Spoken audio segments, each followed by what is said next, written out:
Good morning, family. Good morning, WISER Nation. How are you today?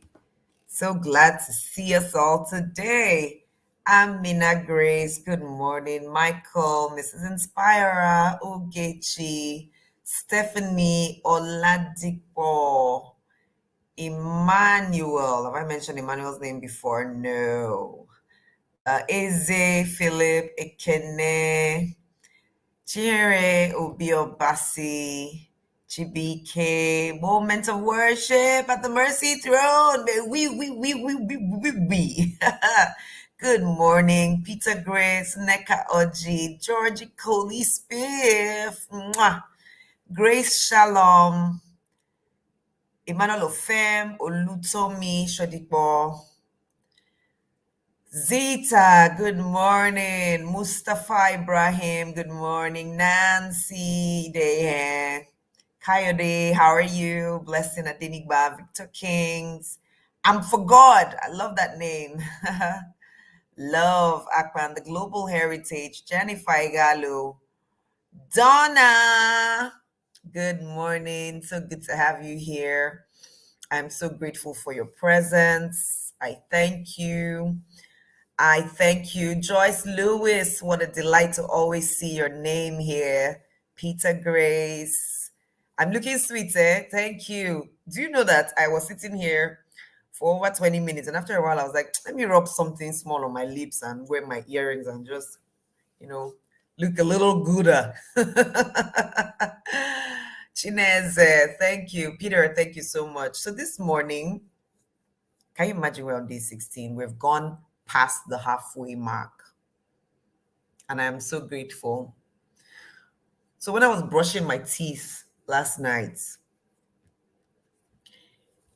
I was meditating on why we come back to WISER, why we go back to information we have interacted with before, Bidemi, why we repeat the things that we do, even when why are we repeating the information? Why is wisdom constantly repeating the information? Yeah, Joy.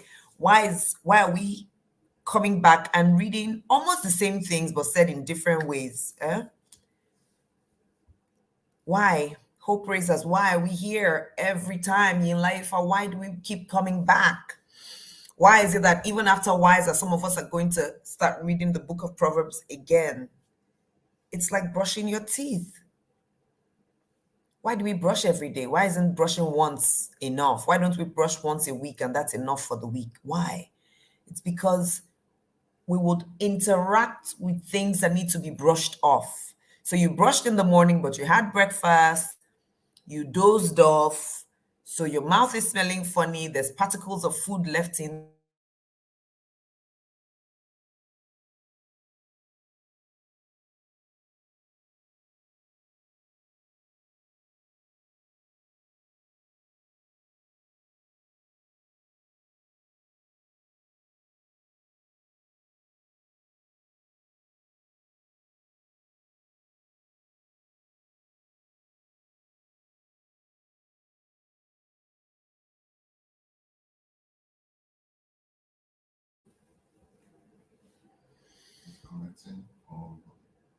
Oh, so sorry.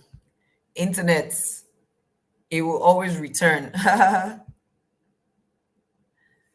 Yeah, so if we don't brush, decay will set in. So we brush to stay fresh.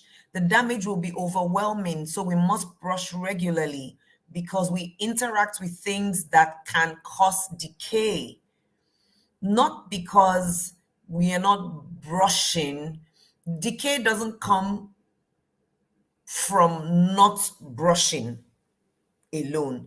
Decay comes because of the things we interact with, we eat.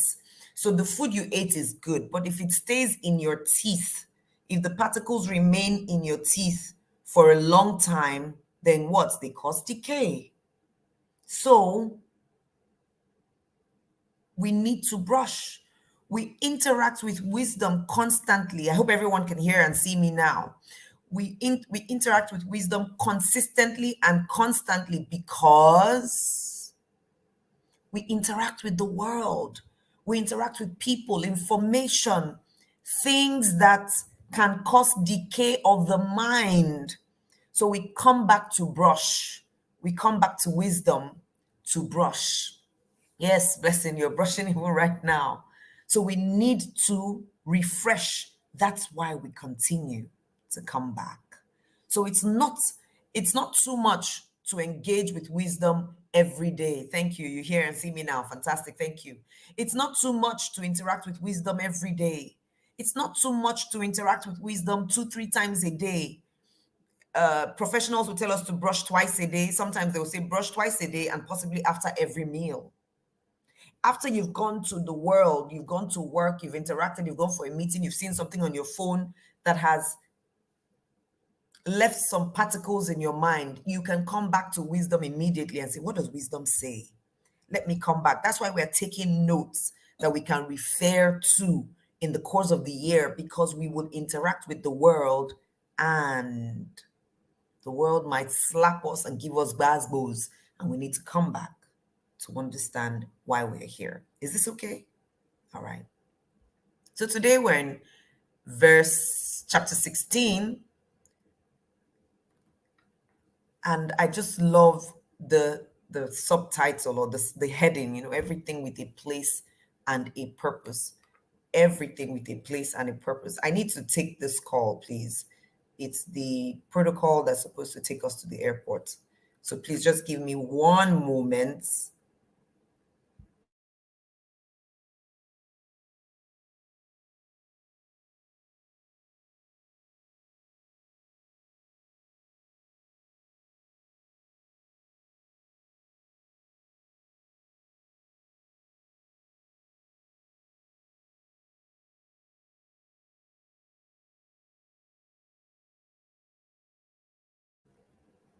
My apologies. He had been calling, and I just felt I should, call back. Maybe they wanted to tell us about arrangements, which is what it was. Thank you for your understanding. So, everything with a place and a purpose. Everything with a place and a purpose. Yes, some things can multitask, but everything has its place and its purpose. You have a spoon for eating, but you can still use the same spoon to open a bottle cover, right? You have teeth for chewing, but you still use the teeth to open a bottle cover, to tear your tea wrap. You use your teeth for different things, even though it has its place and its purpose. So, chapter 16, verse 1, mortals make elaborate plans. That's what we do. But God has the last word. It's good to remember that, so that we manage our expectations and our reactions to things that happen. I think we tend to also use this as an excuse sometimes for bad behavior. And we say, well, as God wills, it's God's will. Sometimes it's not God's will. He has the final say, but that doesn't stop us from trying, um, I was speaking with someone the other day. She was traveling, but she was about to travel. Oh no, she traveled. They got to some place, they had an issue, they had to go back home. And the next day she was saying, oh, should I still travel? And I said, what do you want to do? And she said, well, maybe what happened yesterday was a sign that I shouldn't travel. And I said, tell that to, what's the man who invented the lights, the one that we know of? What's his name now? Edison, Thomas Edison. I said, tell that to Thomas Edison, who tried to work on electricity for that number of times. Imagine if he had said this might be a sign from God that I'm not supposed to work on this. You try something several times, it doesn't work, and say, maybe God is trying to tell me. In fact, in their places, people might even come to you and say, if God was in this, it would have worked by now. Brother, you don't try. This might not be your calling in life. Leave it for somebody else, So, just striking the balance between, is it a sign or is it not a sign? At the end of the day, God having the final say cannot and should not be the excuse for us not trying and putting in the work. That's my point. Personally, I believe that if the end result is be fruitful, multiply, replenish, subdue the earth, have dominion, he already has had the final say. He has told you what to do. If that is the end, that's the last word. That's how I feel. And I'm just sharing my thoughts, you know, just so that we check and be sure that we're not using God has the final say as an excuse for not doing what we should do. We're using the Message translation of chapter 16. My brother Shegun, it's so good to have you here today. Humans are satisfied with whatever looks good. God probes for what is good. So this matter of um, what we have before our eyes, humans make judgments by what we see. We judge by what we see. It is God who probes deeper. We wanting to be like God, which is why we've been studying Proverbs, we want to be more like Him. So we're probing more, right? We've been saying from day one, ask more questions, dig deeper. Don't just take only what is on the surface, because God probes. Be like God, probe. At the same time, don't not look good because you are saying it's God that's giving me. Okay, let me use a real example. You're going for a product pitch, right? You're going to pitch to cheers. I'm drinking some tea here and I also have my water here. Wow, double cheers. What are you drinking this morning? AB Jess, so good to see you. Sis Tilzo, I love you. Sis Tilzo, ma. Mwah. You're going to pitch your product to potential investors or something, and you have the capacity. It will cost you more. It will cost you more in terms of money, time, and energy to make the packaging nice. But you say, well, God has the final say. I beg, if they don't like this, then maybe they're not for me. So let me just do as I like. And you just carry the product anyhow. See, don't be a fool. Don't be what? Don't be foolish. Go and package it right, because you are taking it to human beings. Human beings will look at the packaging. They will look, and they may not probe. All they may see might be that flashy gold look, and they will take your product because it might say to them that you even were thoughtful enough to package it this way. You went the extra mile when you could have just brought it raw. Then you deserve the injection of funds. You deserve the support, right? Don't not look at your packaging when you're dealing with human beings, because humans are satisfied with what looks good. We are now saying, as Wiser Nation, do what looks good, and also make sure that the packaging, what is packaged, is also good, right? So that if they decide to probe because they are wise, they will also see that what is inside the package is all right. Take Klawenze, I'm so happy to see you. And all the other names I've not mentioned, I'm sorry. I'm just mentioning some names of some of my peeps that I'm seeing here. Thank you so much. Put God in charge of your work, then what you've planned will take place. How do we put God in charge of our work in addition to prayer? How? By being diligent, by committing to excellence, which are the things we have been studying from day one. Package right, pray. The fear of God is the beginning of wisdom. Wisdom is the gathering of knowledge and the right application of same. Put God in charge by studying. Burn the candle of doing your research. Study. Prepare your work. Structure it well. Go into a multitude of counselors. Get counsel. Do all those things that God has asked you to do. Putting God in charge is not just by saying, God, I put you in charge, and then you be casual. No, bidemi. It can never be. That is not putting God in charge. In fact, that is saying, God, get out. Putting God in charge means you pray, and in addition to prayer, you do the work of being diligent.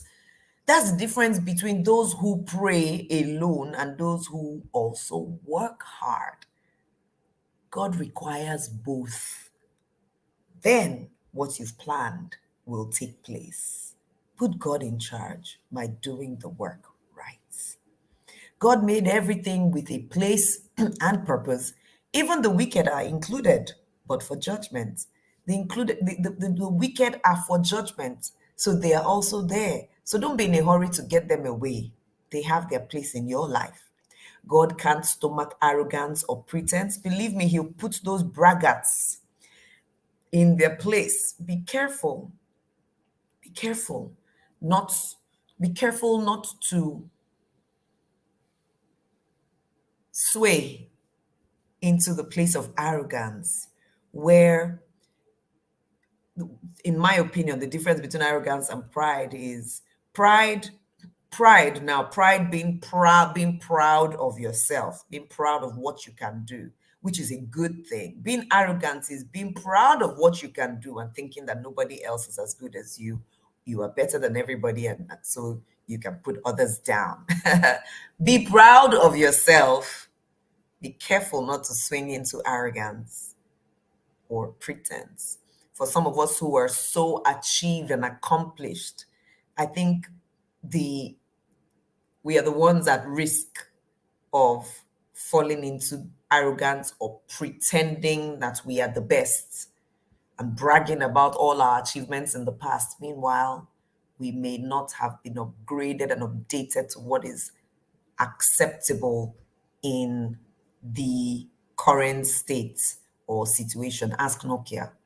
They might have an insight or two to share with us about that. Ask Kodak, right? Ask people who become, what do you call them, dinosaurs, because of some level of arrogance where you think you've arrived and that's all that matters. Guilt is banished through love and truth.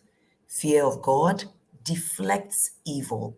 So somebody, okay, yesterday we were at the Maritime Academy of Nigeria, Oron, where I was compere for the graduation ceremony for 2022.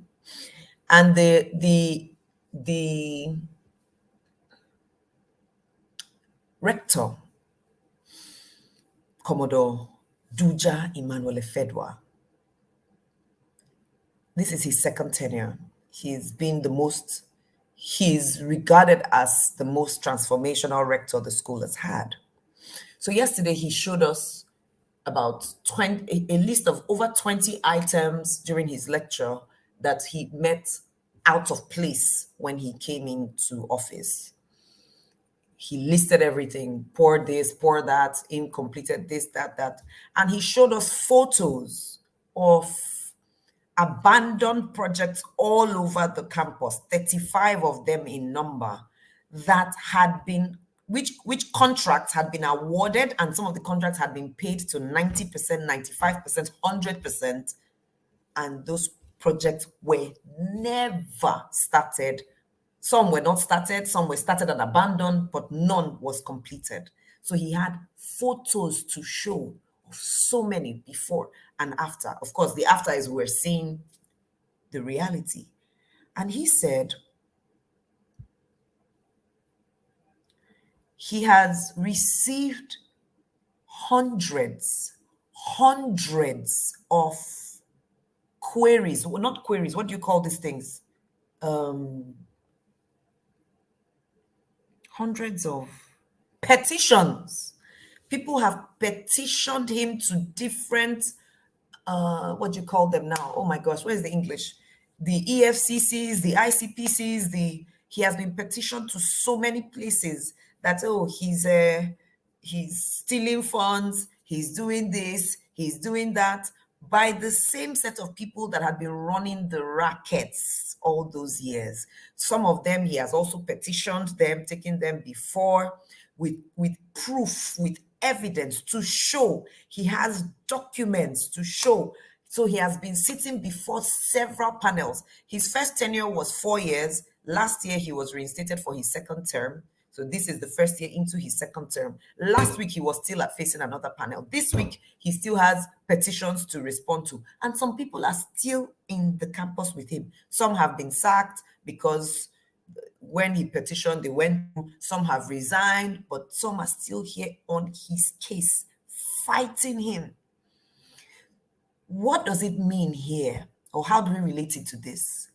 Fear of God deflects evil. What have we said fear of God is? loving God, praying, serving Him, being diligent, keeping records, making sure things are put in black and white, taking the photographs, being present, to be diligent. Not when the bad guys will come with petitions and you say, they'll ask you, so where's evidence? You say, no, me, I didn't even take any photo because I didn't think that, it was necessary. Was my, all those things. No, God will fight for me. It's not by photograph. Don't be foolish. We've been studying wisdom for 16 days. Take the bloody photographs. Get the letters. Find the signatures. Do the work. So that when evil comes, you know what to show and say, hey, look. Keep the records. Email them. Keep them in the cloud. Keep records. You buy something, keep the receipts. You do transactions, keep them. Have the files, have them properly documented. Scan them and keep them in the file somewhere in the cloud or something. Have the e-copy, have email to different places. Look, do your work well. Change of name, all your documents, make sure they are well kept. Proofs. Because that's part of the fear of God that deflects evil. Guilt is banished through love and truth. He could have been made to feel guilty about something, but he says, I have the love for man and humanity, and I have the truth. So you won't cower me into a corner. No. His landlord was at the program. Say, I have a landlord, I have a house I've rented with my own salary. But yet there are petitions that have gone to answer that says that in 5 years I was here, I'm living in a hotel. So I have records to show, to preach. Fear of God is about action too. I'm saying this because many of us who have been religious have been so without a lot of right action.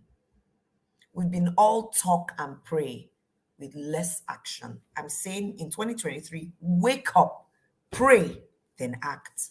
When God approves your life, even your enemies will end up shaking your hand. 2023, anyone who decides to be my enemy will end up shaking my hands. They are there. I'm no longer.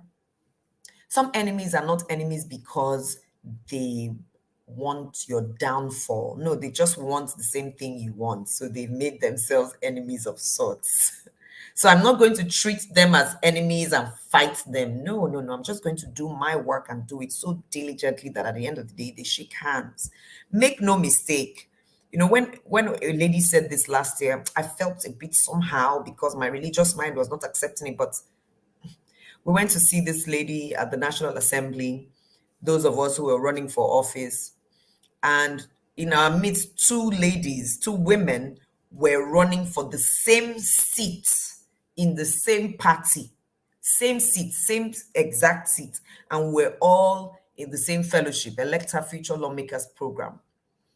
We're all fellows of the program. So we went to National Assembly last year to pay courtesy call to one of our women legislators.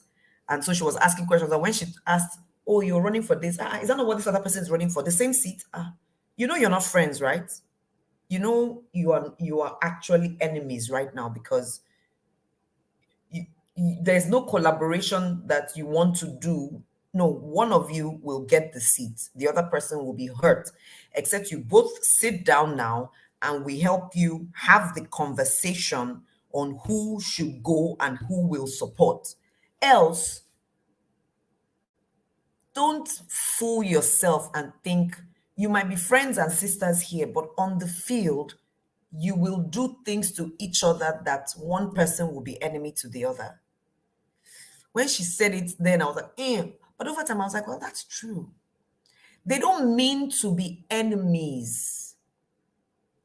But in the place of competition, we are not competing as friends. Please don't kid yourself.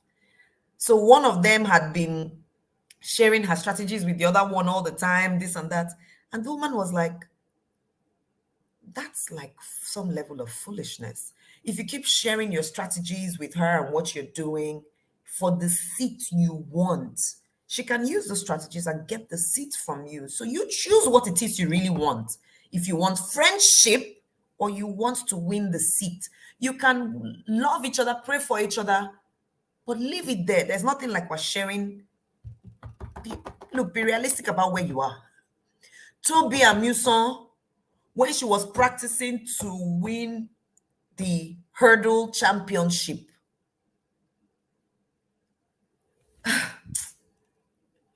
on the day of, she could have been practicing with her colleagues and friends, practicing together. But on the day of the competition, there's nothing like I'm going to slow down so that my friend can catch up with me. No, one person gets the gold. One person, yes, it's rare, very rare, but you might have two people win at the same time, but it's so rare. One person gets the gold. The other person that is fraction of a second later gets silver. And there's nothing like, oh, you're my friend, so let me give you the gold and take the silver, just because I love you.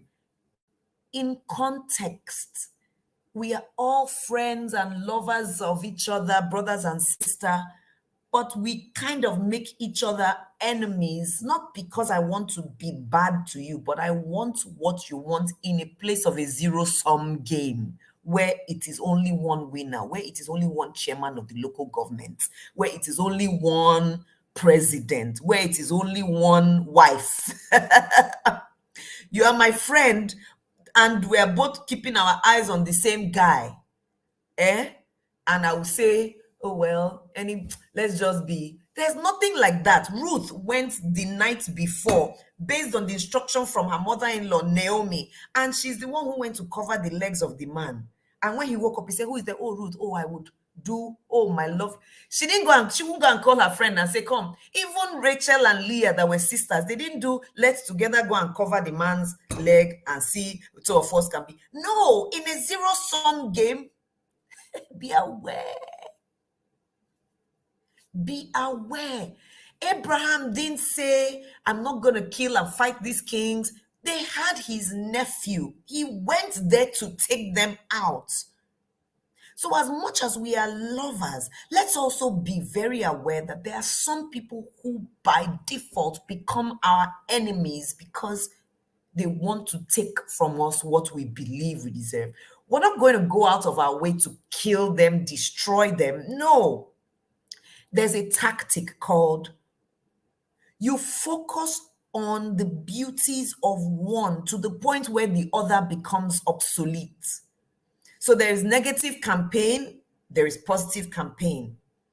And, if you, those are strategies in marketing communication.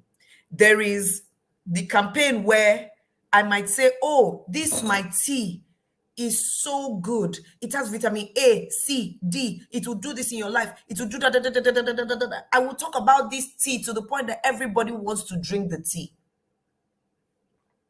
There is a negative campaign that will say, this water, if you drink it, it will give you crocro. It will give you a running stomach. It will do this. This water, very bad. So take this tea that is better for you because it will make your life better. You see, that's you have brought this one and made a mockery of them. There are two different kinds of campaigns. The ones that enemies do is they will do this one, mess you up first, and then sell this one. We don't have to stoop that low. We can actually focus on this one to the point where we talk about it, the benefits, the this, the that, how it was formed, this, that. How you might even say how you had to use some of the water in here so that it will, but you have not brought attention to this water. You're focusing on your tea. So there are different ways. So no, I want us to be aware so that we don't get trapped in a level of foolishness to think that all is well and dandy and we have no enemies. I used to say that a lot. I don't know, I have no enemies. So I know what I mean even now when I said I have no enemies, as in I go out of my way. I'm not enemies with anybody. I will love everybody, help everybody, take care. But I must be aware that there are people who are enemies to me. If that makes sense. I'm not your enemy, but you are enemy to me. And I will focus on building me, to the point where you will shake my hands. Is that all right? It's okay to own it. It's okay to own it. Far better to be right and poor than to be wrong and rich. Let me be in the right place and have a little than have the whole world and be in the wrong. It can be a tough call, but that's what wisdom says we should do. The choice is ours. Wisdom continuously gives us choices. Wisdom lets us choose. We plan the way we want to live, but only God makes us able to live. Meaning that in this case, because He has the final say, He has the key to breath, He makes us able to live it even by how we follow His commands, His instructions of diligence. We plan the way we want to live. God makes us able to live it. It pays to take life seriously, right? A good leader motivates, doesn't mislead, doesn't exploit. Let's check ourselves constantly to see if we're exploiting the people who we are leading, including the people who we have as family members, as staff, as village people. Let's be sure that we are not exploiting them.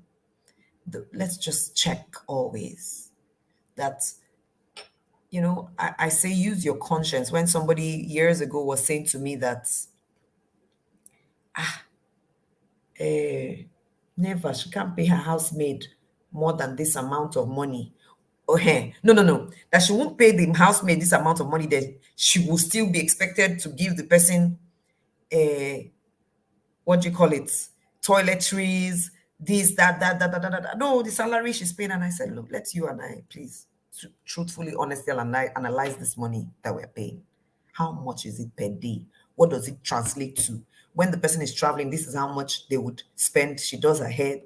So can we just use sense to, and try not to exploit that? So by the time myself and her did some of the calculations, we saw that the truth is what you pay this person is what you use for lunch on a good day when you're going to hang out with your friends. So is it too much? Say, oh, industry standard, this and that. I said, industry standard, yes. So pay her the money, yes. But in addition, make sure she's comfortable. Give her this, give her that.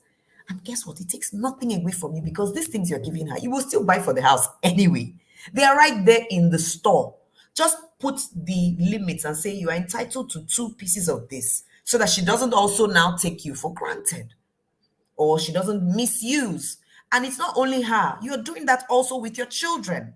So don't not discipline everyone. Discipline everyone accordingly. Everybody's entitled to ask you, why is your child using 3 rolls of tissue in his room every week? What's he doing? That's waste. What is he really doing? I say, "Hey, it's my son, it's okay." But then the maid will come and say, how come you're using more than one? Don't be careful of balance scales. I think we studied that already in Proverbs, or maybe it's in one of the chapters coming. And the Lord is looking at how we balance the scales. So go and check what your child is doing and why they're using 3 rolls of tissue in a week. One child, check now. Else, it goes the other way. Be careful. Your nanny is 25 years old, or even 19 years old. Your children are under 10. I stumbled on this recently, and you say to the nanny, when you wake up, have you greeted the children? How? What? That's exploitation. What is not obtainable out in the world is happening in your home. And you say to the nanny who is older than the children, have you greeted them? It's exploitation of the nanny. It is also exploitation of your children. You're exploiting their foolishness. You're exploiting the fact that they may not understand yet that they are the ones to be greeting the older one. To greet, kwa. Yes, that's wickedness. You're being wicked to those children. You're setting them up to fail in the world, because they will get up to the real world with a chip on the shoulder that is not going to add to their beauty, but their pain. It's not doing them any good. Yes, for real. For real, for real. Don't mislead your children. Don't mislead them. Don't mislead your staff to thinking all is well and dandy. Show them your weaknesses, show them your pain. Be, what's the word? Be truthful and honest. Yes, you might not want to share everything for discretion's sake, but be real. Don't mislead anyone. God cares about honesty in the workplace, at home. Your business is his business. If we're constantly being dishonest, at some point he'll take his hands off and you'll be left to your own devices and you'll need to fight your battles yourself. Let's be careful. He knows what's happening even in hell. He knows what's happening everywhere. And he has put the universe in such a way that it will catch up with us. So we're not doing good because we are afraid of consequences. We're doing good because it is good to do good. Let's be honest because it is the right thing to do. Good leaders abhor wrongdoings of all kinds, of all kinds. Sound leadership has a moral foundation. So, some people will say this is business, it's not about morality. That's not true. Business is still about what is moral. And in some of the parts of the world where they have the best laws, it's that they've been able to convert morality to policy. Yeah. Of course, the debate is whose morality? What is moral to you may not be moral to me. We may not agree on what morals are. That's true. But people are legislating morality based on what they consider moral. I leave that to our discretion. Because really, it is subjective. It is subjective. For example, to some people, it is not moral to have more than one wife. To some people, it is. It is. It is moral. Even their holy scriptures support it. So to legislate will be in contention. Because on one hand, I don't find it right. On the other hand, it's what to do. So you see what I mean? That legislation sometimes is done based on the person's perception of morality. So that's why we need the word called tolerance. Tolerance. The ability to allow other people do what they feel is of value to them, even when we don't feel it's of value to us, to respect their decisions regardless of how we value the decisions. So tolerance is key. Respect is key. Tolerance is key. Somebody was like, oh, tolerance has no place. I said, no, because we see things differently. And what is moral to you is not moral to me, or vice versa. Tolerance. It's the world we live in. It is the world we live in. Else we become murderers because we begin to kill and destroy people who think differently from us. Somebody will say, where do we draw the line, right? Draw the line to the limits of your conscience. Let your conscience guide you. That's what I'll say right now. Let your conscience guide you according also to the law of where you are. And if you don't like the law where you are, move somewhere else. There are laws in countries all around the world. Look for the one that works for you and go there. Be all right. You're not a tree. You're a human being. You can move. You can change your life. That's the difference between humans and trees. We can actually get up and go. It's hard work to get up and go. Do it and go to the place that you feel is for you. Good leaders cultivate honest speech. They love advisors who tell them the truth. The truth is sometimes bitter, can slap you, but we need to love it as leaders. An intemperate leader wreaks havoc in lives. You are smart to stay clear of someone like that. Okay, here it says stay clear. There is also the steer clear. I think that is also correct in another context. When someone is not temperate, doesn't know how to balance, always on the extreme, it says we should be careful of such people. Good tempered leaders invigorate lives. They are like spring rain and sunshine. They have temper with tolerance. They know how to abase and abound. They have empathy. That is the word. They can try to see things from your point of view. Get wisdom, it's worth more than money.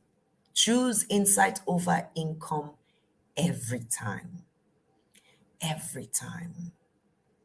Insight over income. I have a YouTube video where I talk about 4 reasons to work for free.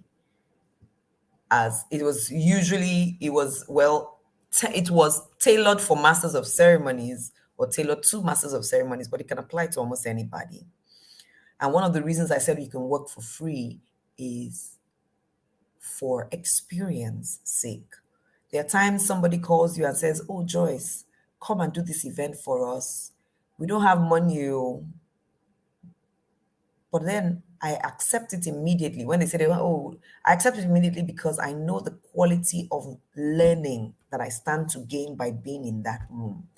Maybe it's in a sector where I have never worked before. Now, these still come back to your personal decisions. If there is no insight to be gleaned from that event, and there are such events, if there is no insight to be gleaned, you're free to put your income over it, because it said insight over income. But you know that this particular event, there's no insight you're going to gather. So it's okay to hold onto your income and say, "No, I would not be there." So don't mix it up and say, "Well, they say insight over income. So these people, they say they don't have money to pay me, but let me go. It doesn't matter." I would ask you, what is the insight you're going to get? If you can't enumerate the insight that you hope to achieve, then don't go. Don't misquote wisdom. Insight first. Even very recently, I was called to an event. And the moment they told me who and who and who will be at that place, I said, "I'll be there." I didn't even wait for them to talk about money. I said, "I'll be there because I know what I stand to benefit by being in that room. I will be there." "What about money?" I said, "Oh, what's the next thing to do?" I said, "We'll meet at the hall. We'll meet there. Let the person who is in charge of the event flow reach me, and let's move forward. I'm already going to be there. You're sure this person is confirmed to be there? That person, in fact, this is that. Fine, let's go." Choose insight over income. For many of us, we might see where this will work, but if please, the watchword is, if there is no insight there, insight over income. If there is no insight there, don't fool yourself and say, "Let me just go." There has to be something you're gaining for working, for not working for income. The 4 things I said to, if I go and watch the video, 4 reasons to work for free. The road of right living bypasses evil. Watch your step, save your life. Watch your step, save your life. Don't say it is only God that is watching over me. Watch your step, save your life. God is watching. He has also given you 2 eyes in front with brain, giving you ear to hear, nose to smell, heart to perceive, mouth to taste. So taste, smell, hear, skin to feel. He has given you senses to evaluate the world we live in. Watch your step. Be careful what you say, what, where, when, how. First pride, then the crash. The bigger the ego, the harder the fall. Not because God set leg for us, so, but pride in itself might stop you from being diligent. The more the pride, now I'm not talking about the good kind of pride, the pride that makes you egotistic. The more the pride, the more the chances of making errors in judgment, the more the chances of overlooking things that you could have seen. So pride is a blinder, right? So anytime you find yourself in the place of pride, which I found myself some months ago, I was going to co-MC an event with a younger MC. And it was when I got to the venue that I said to myself, Joyce, you switched. Like, I got to the venue that day and I realized I had not done my due diligence. I had not studied the event like I normally would. I had not asked the questions like I normally would. I just was moving. I was just, because I was like, this person I'm working with, are you here to work with because of him? No, you're here as a professional. So be careful. So I have not done my work. So I now realize that, look, oh, if they tell you to do this part of the event, you're blank. Well, not blank, blank, but you won't be as good because you didn't do your due work. It was just like, well, this program is there. Be careful. Watch your step. Save your life. So immediately I started Googling. I called the person. We sat together. Oh, what about this? What about that? Be careful. I'm not here to try and show like I'm all that and I'm always on. I'm just showing the truth that we sleep sometimes when we don't even realize we're sleeping, when the ego has become big. The fall is so hard because the expectation will be like, it's not the Joyce Daniels and they say they paid how much for this. And she just came and just did one kind, one kind. I thought they said that's a very hard fall.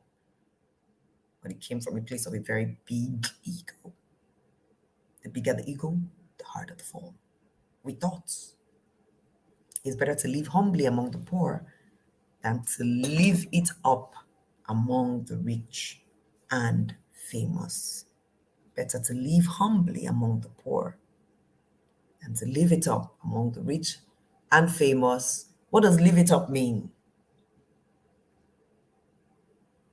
Where you are constantly in the airs of pride, trickling over to arrogance, forgetting to watch your step just because you're amongst the rich and famous.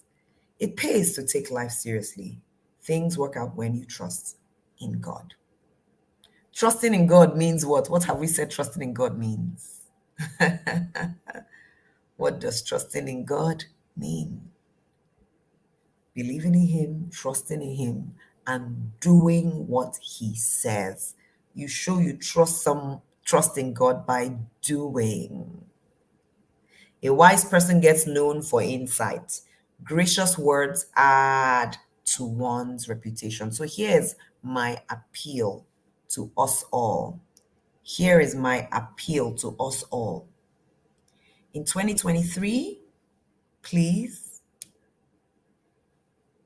add gracious words to whatever it is you're doing. What do I mean? In every sphere you find yourself as a professional, especially if you've been at this your job or your business or your enterprise for over a year or 2 years, I would say lend your voice. Start lending your voice to conversations around your trade. Either you're doing a podcast or Instagram Live, something on YouTube, you're gathering a few people every few weeks or every few months to speak up, or you're going to appeal to people who organize events in your field to say, I'd like to be a speaker there. You have something to say, start adding gracious words. They add to your reputation. Start joining conversations that are in your sphere. Lend your voice. Don't not comment. Start commenting with intent to be of blessing to people, to shed insight, to shed light, and to consciously build your reputation. Do not, do not take for granted that your reputation will be built on its own. It can be, it usually is, but add intentionality to it to build your reputation. Lend your voice. When God meets people in the Bible in different places, he will say, I am the God of your father Abraham. I am the one who did this and that. He is giving you his CV by himself. He's telling you of his reputation by himself. You may have heard of me, but hello, let me tell you who I am. Let's be conscious about building our reputation in 2023. Please don't leave it to chance only. Yes, start lending your voice at your level, wherever and however, but be intentional about building your reputation. Some of you are here only because of how I lent my voice to my space as an MC, as a speaker, as a politician, as a social engineering practitioner, as a coach, as a whatever it was, but I lent my voice. I could have had all this knowledge and insight, and I would have said nothing anyway. And you will never know of me. Some of you here have opened doors for me. You've called me to do this, that, and the other. You've recommended me here and there because of what? The reputation built by what? Gracious words added. Please, in 2023, be intentional about it. You sell ice cream, go and find where they are having ice cream producers, ice cream sellers conference, and lend a voice there. You sell real estate conference, make sure you are there, your voice is heard somehow. If you need to be one of the platinum sponsors, gold sponsors, bronze sponsors, in fact, it can even be a wooden sponsor. As long as they say that this sponsorship package comes with giving you 5 or 10 minutes to speak at the conference, go and pay for it, please. Go and join them. Be in the places where you can lend your voice, because 2023 is the year of intentional reputation building. Whoosh, write it down. In 2023, I will build my reputation intentionally. I would lend my voice with gracious words. A wise person gets known for insight. So find the insight out, dig it up, go and drop it. Go and drop it. Go and drop it. I would tell the day Jimmy Tewe comes, when I'm introducing you, I would tell you how I got his attention years ago because I wanted to be part of something he was doing. And I didn't want to join the long queue of people. You know, sometimes you wait for years to be noticed by certain people you want to be in their space. I'll show you how I jumped that queue and got his attention by reputation very quickly. In fact, it happened like this. And he said, who is this person? I want to meet her. I want to know her. I will talk about it on the day he's speaking here. I think that's the 21st. Jimmy Tewe will be here. One of the coaches I respect so much. Verse 22. True intelligence is a spring of fresh water. True intelligence, not fake one. True one that has done the work is a spring of fresh water. While fools sweat it out the hard way, constantly arguing and making noise, but no depth. They make a lot of sense, these wise folks. Whenever they speak, their reputation increases. In case you missed it in verse 21, verse 23 is now giving you these wise folks, these Wiserians, they make a lot of sense when they speak. And when they speak, their reputation increases, not when they keep quiet. So when somebody says, will you keep quiet? You say, no, I will not keep quiet. I will speak with insight. That's the goal. Gracious speech is like clover honey, good taste to the soul, quick energy for the body. Gracious speech. We will give energy to bodies of people, bodies, entities, organizations, communities by the graciousness of our speech. Come 2023, we will start today. But 2023, my year of speeches, my year of speeching, my year of building reputation by lending my voice. There's a way that looks harmless enough. Look again, it leads to destruction. One of the ways that looks harmless is let me just there and be quiet. Let me just be there and be quiet and mind my business. Huh.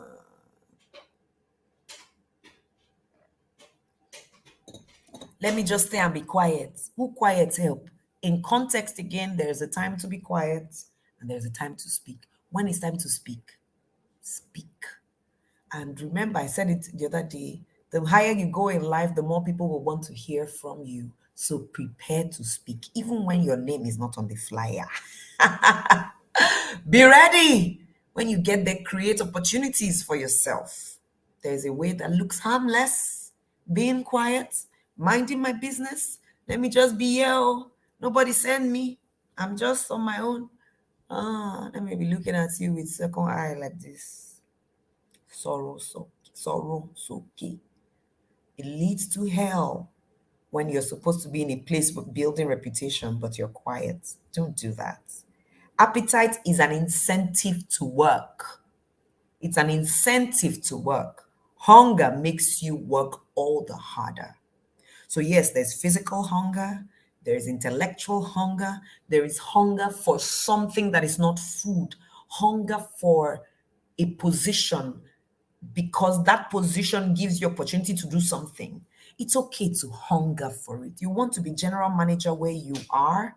It's okay to have the hunger that makes you change your circle of friends, that makes you start going to certain places in righteousness to be noticed by the decision makers. Please don't fool yourself and say, no, I'm not here we shade it. Sometimes we take it, we change the words and we say, I'm not here to be anybody's boy or boy girl or girl. I'm not here to notice me or I die. You just really need to be rightly positioned, noticed sometimes to get in where you should be. So don't flip it and look at it as a bad thing. If this is what you need to get there, as long as it is legal and moral to you, be noticed. This is, oh, is this person's birthday? Go, turn up, give a gift, offer to propose a toast, give a speech, be noticed. And they say, we didn't know that this guy speaks so fluently. Be intentional about taking note. You want your oga to notice you. So you notice him. Notice what he's doing, what she's doing. Notice that your oga said this thing on the 12th of April. Go and write it down.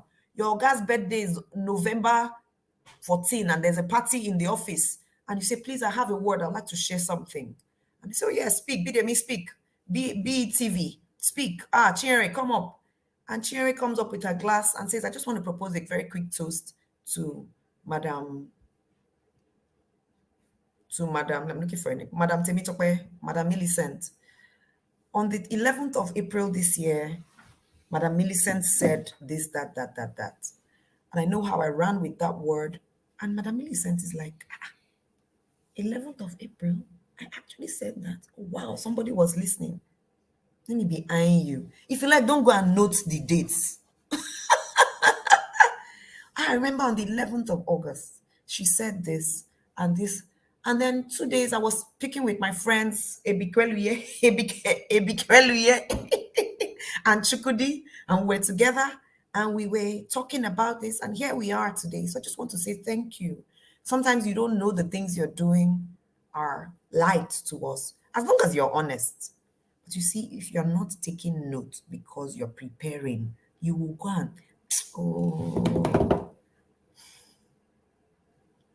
watch,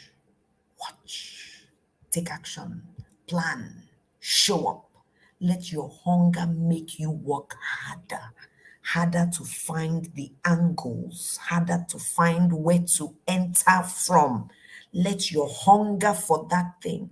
And so after the program, you go and say, can I take a photo with you? Oh, yes. And then maybe you strike a conversation about something that is relevant to them, not to you, to that person. And the person has taken notice of you and continue to build on it. And one day the person says, come in here, let's have this conversation.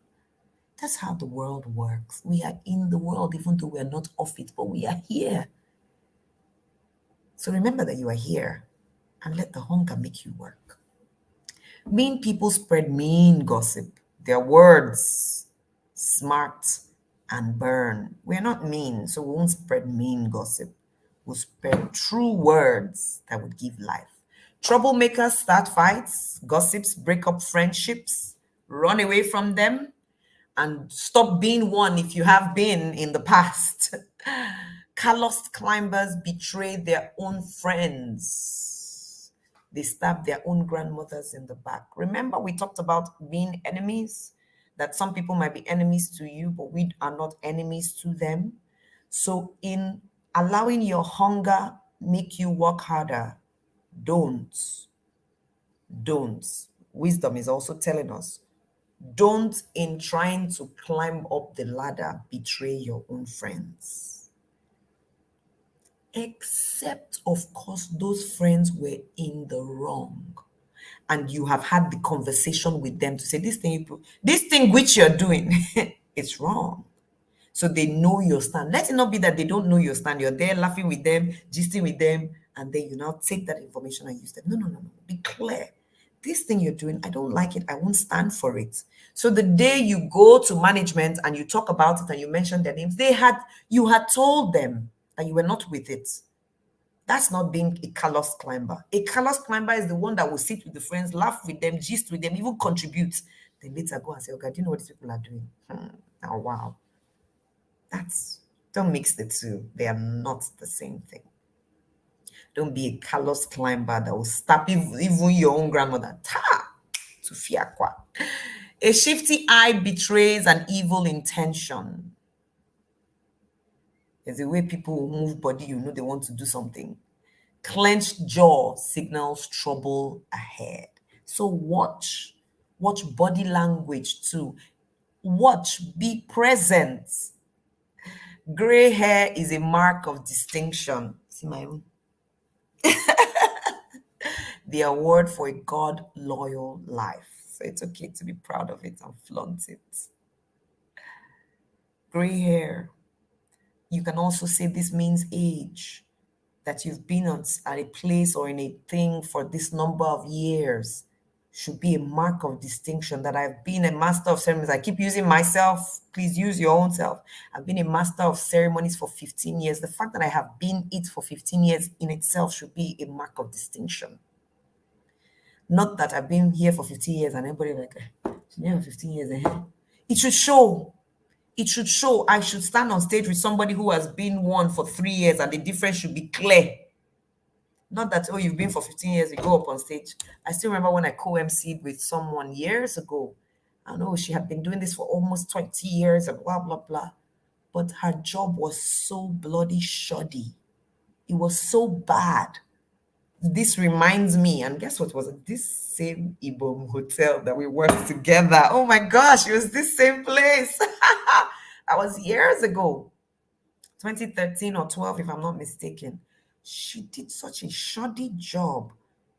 And what? So her gray hair didn't distinguish her. Let our gray hair distinguish us with the quality of wisdom that comes with our length of days. Let it really be the award for a God loyal life. Moderation is better than muscle. Self-control better than political power. You can have all the powers in the world, but if you're unable to control yourself, your anger, your words, your emotions, your appetites, then there's trouble, right?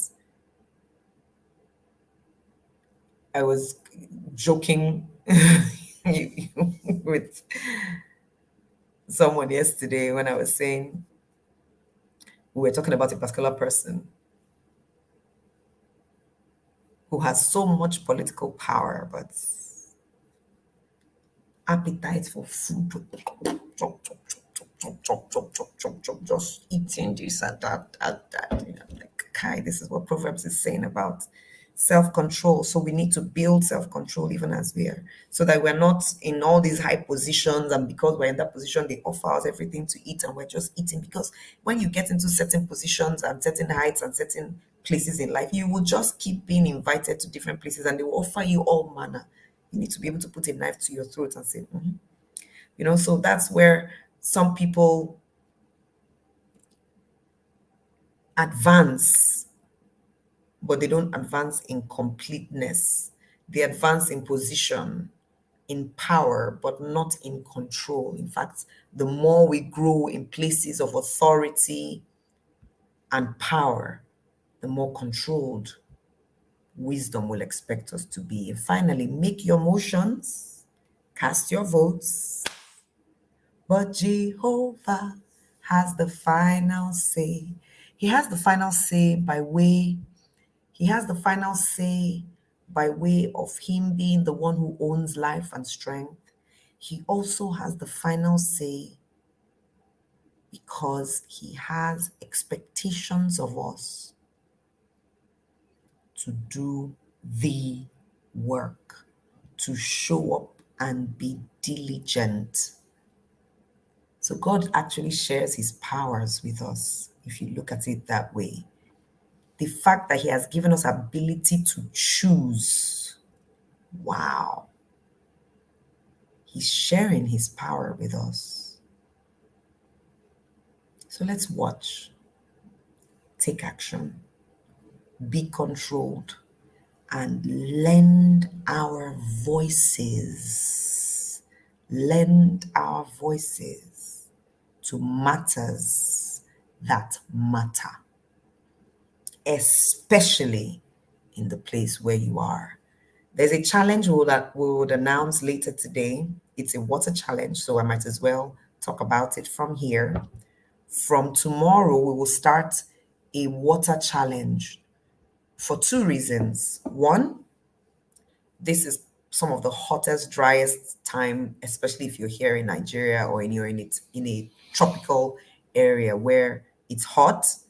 Some of us will tend not to hydrate enough. If you're also in a temperate area, this is where it's really cold. And sometimes you're so cold you forget to drink water, and so you're not hydrated enough, and your body will tell. Two, this is the festive season where we might drink everything but water. This season, some people will just say, after it doesn't happen all the time, it happens at Christmas season. So let me drink the Coke, drink the eggnog, drink this, drink, right? But you're not hydrating with what your body needs. So we get into a challenge, we call it 2 for 2, 2 liters per day for 2 weeks. From tomorrow to the 31st of December, we'll make it 2 weeks. So 2 liters, this glass is about what? 200. This glass is about 20 cl. So you might need 10 glasses. This glass is about 20 cl. So 10 such glasses in a day. Or if you have sachet water, pure water is usually 50 cl. So you need to finish 4 sachets. Or you have 50 cl bottles, 4 bottles. If it's a 60 cl, fantastic. Must finish 3 and some of the fourth one. We'll make the announcement so that you just keep yourself in check. You are intentional about being intentional. 2 liters per day for 2 weeks. 2 liters of water. It's not the water for a bar, it's the water for drinking. No, your tea does not count as water. In this challenge, we're not adding your tea to your water. No, we're saying water for water. So from today, prepare. You might need to go somewhere and find 50 cl bottles. Make sure you have 4 50 cl bottles and ensure that you finish those 4 bottles every day. So in the morning, fill them up. We'll talk more about how to go about it. Somebody is already concerned about weeing. So you will notice, if you would now take notice from today and tomorrow, you will pee every 30 minutes. The urge will come every 30 minutes when you have drank more than you are used to. So it feels like you're peeing every 2 minutes. It's actually every 30 minutes. That's when the urge increases. So you can plan yourself to say, okay, I'm traveling from here to there. I need to take me about 30 minutes. Okay, fantastic. So I can drink. So don't let the exaggeration in your mind of always peeing stop you from drinking. And what is peeing? It's an amazing activity for your kidneys. It's destructive when you don't pee frequently, when you always hold your pee. No, that's the problem. So the more you flow, the better it is for your kidneys to constantly have that flush. So 2 liters a day for 2 weeks is the challenge, and we start tomorrow. Note, for some people, well, some researchers have shown, Mommy, I see you. Some researchers have shown that when the quantity of water in front of you is so much, you tend to drink less. So avoid big bottles, please. Don't go and carry 1.5 liter of water, right? Chances are that if you're not already used to it, you will not drink, because you look at it as, when am I going to finish this water? Preferably use smaller containers. Even if it's a small 20 cl, you will find that you will finish, if you take that 20 cl, 20, this glass, now it's easier to finish one glass of water quickly, and after a while you take another glass, then you have this one big bottle. You might struggle with it. It's a mind game, right? So start gently. Start by drinking 1 liter in the morning, another in the after and in the evening, another one. But please, when you dream of swimming or being drenched by the rain, just wake up from your sleep, because else you'll be peeing on yourself. If you do drink 1 liter straight in the morning, like I do, I try to ensure that before, like this morning, I've already finished, about 1 liter. And then I can spread the rest. I do more than 2 liters a day, of course. I can spread the rest for the rest of the day. I just know that every 30 minutes I would need to pee, even if I'm going to be in a flight. I know that in the plane I will pee. So it's good to know ahead that this is what we are up for. Cheers to a great day. Cheers, cheers, cheers to better leadership skills and abilities. I love you so much. AB Jess. Mwah. And I wish you a fantastic day, fantastic, phenomenal day of being a blessing to your world, of being blessings to our world. See you tomorrow.